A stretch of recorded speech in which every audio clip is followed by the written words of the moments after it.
तो दोस्तों धड़कने थाम लीजिए क्योंकि बन चुका है मेरा इडली सांभर, जो कि बहुत ही टेस्टी और डिलीशियस। ये देखिए, ये है कोकोनट चटनी, कितनी टेस्टी दिख रही है। इसको मैंने बड़े ही प्यार से बनाया है। तो चलिए हम जल्दी से प्लेटिंग कर लेते हैं। ये डाला मैंने सांभर, क्या खुशबू आ रही है यार। और अब मैं अपनी प्रेजेंट करने वाली हूँ वन एंड ओनली मेरी टेस्टी एंड डिलीशियस इडलियाँ, जो कि आप देख सकते हैं कितनी स्पंजी है। खुद ही देख लीजिए, आप बताने की जरूरत ही नहीं है। तो ये देखिए, ये सज चुकी है हमारी थाली, जिसमें है कोकोनट चटनी, सांभर और टेस्टी टेस्टी इडली, जो कि बड़ी ही मेहनत, बड़े ही प्यार से मैंने बनाई है।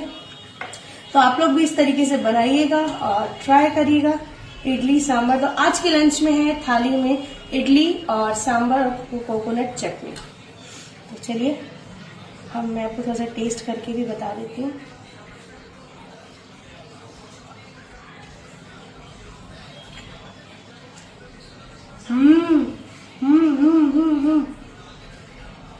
चटनी बहुत अच्छी बनी है,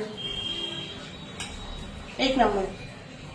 तो आज लंच में है इडली सांभर और चटनी।